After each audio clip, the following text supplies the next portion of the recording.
that's kind of how I approach sexuality, is I wanted to have all of these wonderful experiences. We actually rejected the whole idea of gay identity as such. People are bad. You see, cinema is good. See, wine is good, cinema is good. These are two things. I'm Penny Arcade. What you're about to see is the Lower East Side Biography Project. We created this program in order to preserve the secret history of New York, in order to stem the tide of cultural amnesia, and in order to introduce you to some amazing New Yorkers. This program features the writer Edgar Oliver reading from his book, The Man Who Loved Plants. We hope you enjoy the program. Good evening, ladies and gentlemen, and welcome to Barnes & Noble Astor Place. Tonight I have the distinct pleasure of introducing Edgar Oliver. Mr. Oliver has put on at least one play every year for the past 15 years at the famous La Mama Theater on East 4th Street. He has performed with Everett Quinton and the Ridiculous Theatrical Company and is a regular cast member of Axis Theater Company, located at 1 Sheridan Square. Mr. Oliver joins us this evening to discuss his first novel, The Man Who Loved Plants. George Dawes Green, author of The Juror and The Caveman's Valentine, has said of the work, "It's Brooklyn filthy and pristine, familiar and breathtakingly original, all at the same time. You won't want to leave." And Penny Arcade has said of the author, he is an enchanted navigator of longing, loss, and memory. We follow his path, strung with jewel-like language, to his strange, compelling, and unique vision. So won't you please join me in welcoming Edgar Oliver.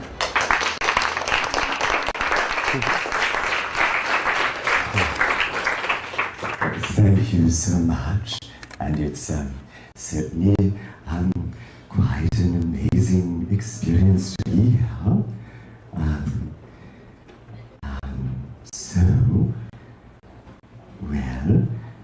Before I begin,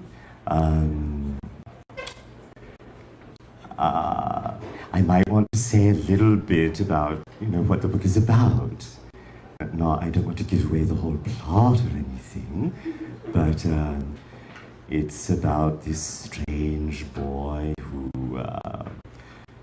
is abandoned under rather odd circumstances in a train station, and sits there waiting in the waiting room for a number of years, and eventually wanders off into the city, and eventually he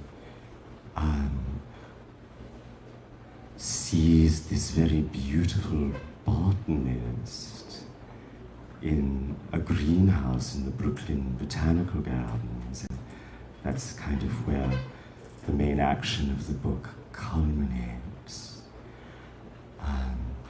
But tonight, I'd like to read a chapter that's kind of early on in the book. So, chapter 8.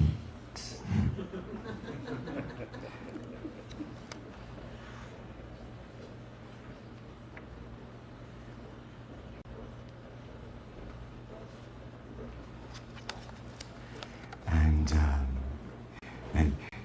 while looking this over earlier today, it occurred to me that this chapter certainly reveals my desire for a black mammy. Okay, chapter 8.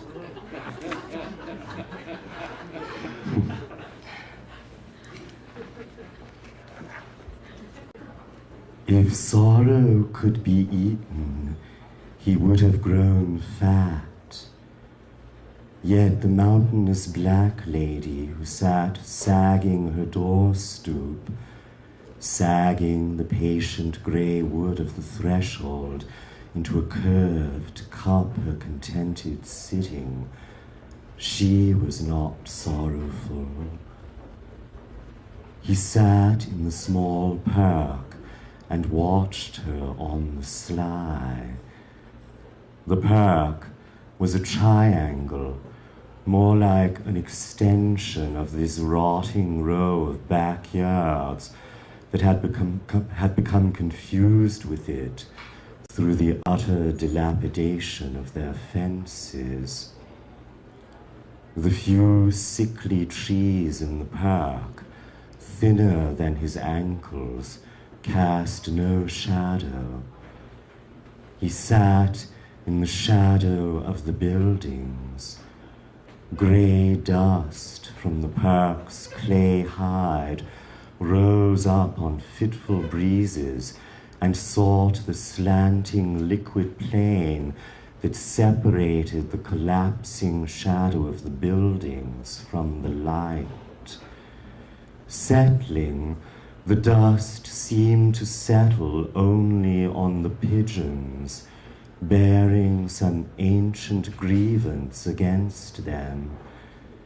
Nearsighted, they mistook bits of tin and broken glass for food.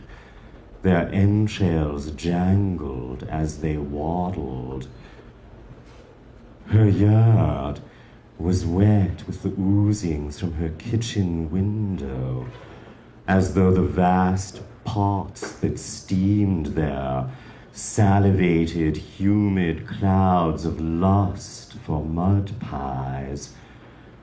From time to time, the dust of the park was sucked up in funneled clouds and swallowed by her zone of mud.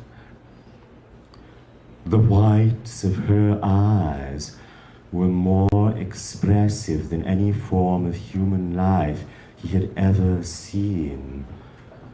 With a blue-yellow sheen like ivory teacups, they demarcated the meanderings of her gaze, slow perhaps, but quick and unexpected, couched within her massive stillness.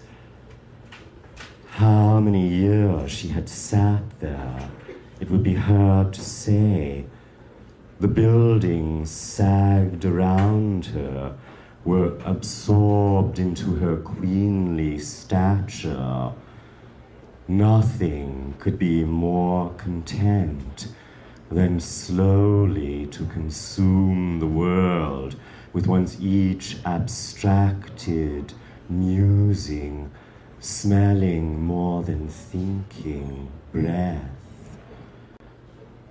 At any moment, he expected her to rise onto her flattened feet and roll sideways off the wooden step into the oozings of her mud, letting out a bottomless roar of satisfaction as she wallowed in the wet earth. But she did not need to.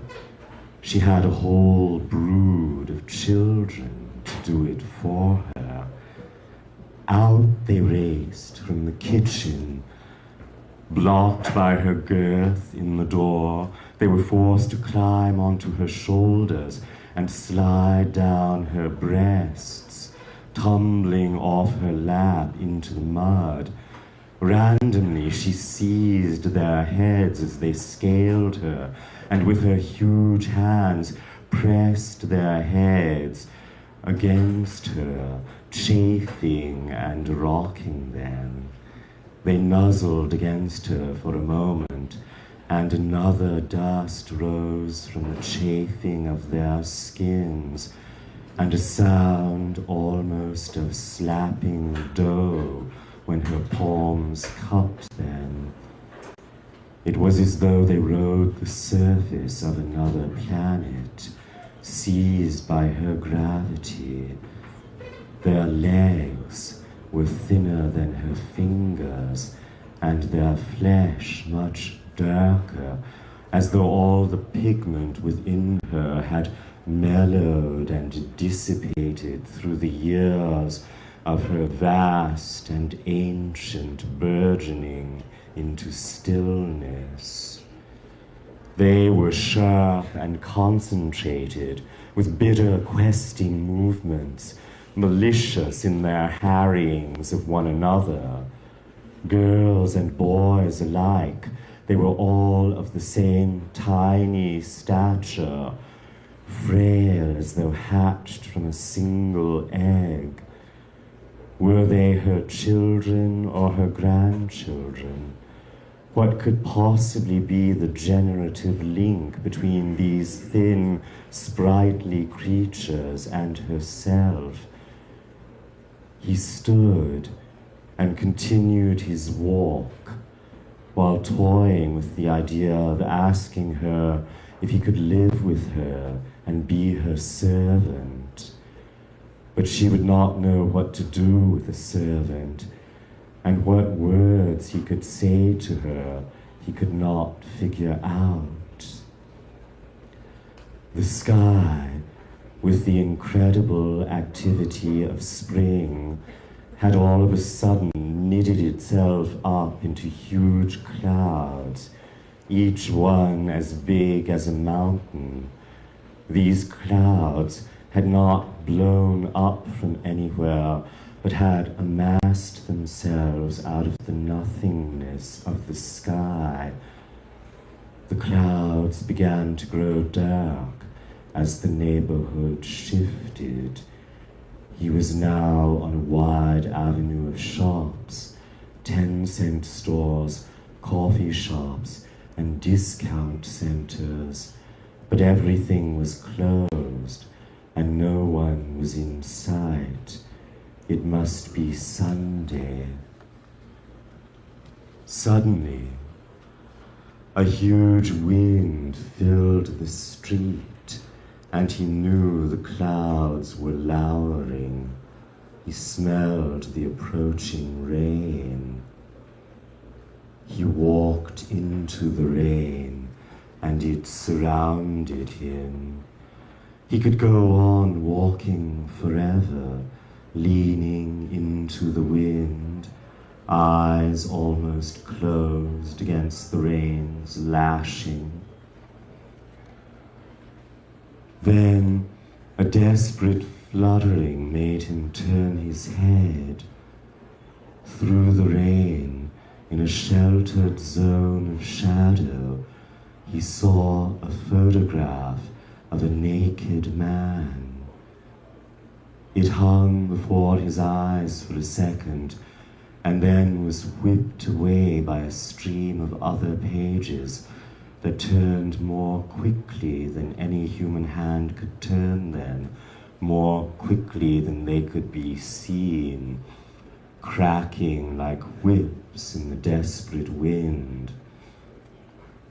He stepped under the shelter of a magazine kiosk's awning. He was drawn imperiously by this magazine that hung agonizing in the wind, as though the wind maliciously turned the pages to tempt his eye, whipped them by so fast he could barely see them. His fascination was so overpowering, he did not care if the keeper of the newsstand saw him staring. One glance at her reassured him absolutely. She was obviously blind and had not heard him because of the violence of the rain on the awning. How he knew she was blind he could not have said. Her eyes were hard and bright as billiard balls. They seemed to bear down on him with an absolute recognition too horrible for her to endure if she truly were seeing him. Her lips were slightly parted out from between them, as though gushing directly from the depths of her brain came a harsh, inhuman humming. This humming held no trace of melody, but a compulsive rhythm of silences, of gasps, punctuated it. He knew she thought she was alone, and that if he made the slightest sound, she would stop. At times, the hum would sustain itself for impossible stretches, leaving her no time to gasp in more breath. At these times, her noise became unbearable to him.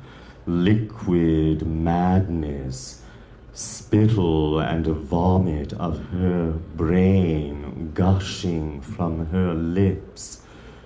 But he did not dare reveal his presence, and he could not move away, paralyzed by his desire. A hollow sickness invaded his entrails, rooted him before this magazine, agonizing in the wind. He prayed that the wind would not die down, and yet would come more slowly, leave each tantalizing page hung before his eyes, so he could relish it and sicken himself further with desire. One photograph in particular he longed to see again. A muscular and hair-clad man leaned back against a wall, his arms spread out against its rough surface, hands open-palmed, the fingers curled in graceful passivity. In wonderment, he gazed down at his own sex. It flourished silently beneath the rocky curve of his abdomen. Though unaroused, his sex seemed ready to explode with its own vigor, yet it was tender and vulnerable in its sleep. His lips were moistened with a slight smile, as sweet as the smile of a Madonna gazing at the baby Jesus. He longed to see this photograph again, but the glimpses he got of it were briefer and briefer as the magazine was wrenched back and forth by the wind. It hung beyond his reach in the zone of forbidden publications. What separated it from him was less the money to buy it than the courage to pronounce its name. And what of she who sat beneath it, the blind one? She seemed to glory in the agony of these magazines she could never read or look at, as though the cracking and shuddering of their pages, almost like a scream that surrounded her, revealed to her their contents. And the humming, wordless scream that vomited from her head was the wind itself. Why was she sitting here in the rain, her kiosk open on a Sunday when there was no one to buy her candy or her publications?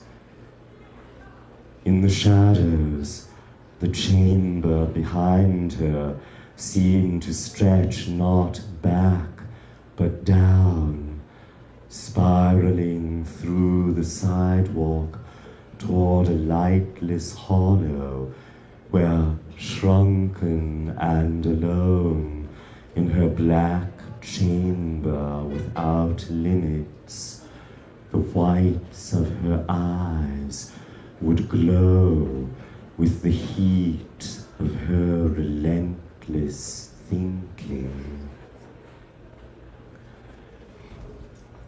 He turned away from her, back into the rain. He now held this photograph clasped within his mind more vividly than he could have ever seen it. The image moved within him, elaborating on itself, making stories. Sometimes he was the hand that touched, sometimes he was the sex, aroused by the compulsive force behind that foreign hand that moved and caressed. Always he was himself, hollowed with desire to contain these images. Sometimes the hand was slow and tender. At other times, its purpose was castration, and the blunt fingers clenched the scrotum mercilessly, while the sweet smile that moistened the curve of those musing lips was contorted by sudden agony. But always the hand moved with desire, and withdrawing as though to obliterate the fact that it had ever touched, left those lowered, half-seen eyes musing over that mystery, that other intelligence at the tropics of the torso, eternally separated as though by time itself from the hunger of those sweet smiling lips. As the rain stopped, vast sheets of reflection solidified across the ground.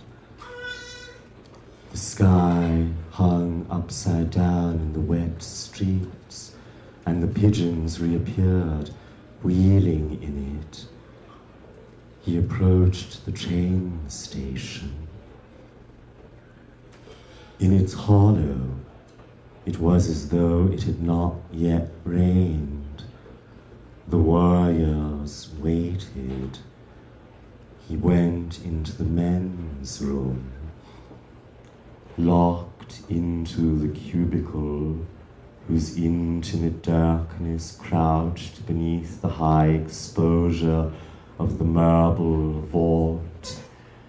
He lowered his trousers and for a moment saw his own sex suspended upside down in the waters of the toilet, like that other's sex suspended high above him, that one day he might reach with his lips. Sorrowfully and intently he took himself with his hands.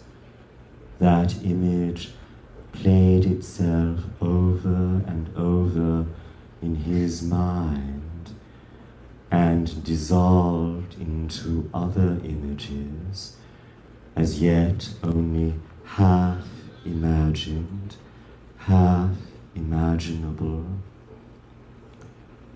But he saw himself also crouching in a solitude that also crouched, as though for a beheading, intent upon himself, curled back into himself, waiting.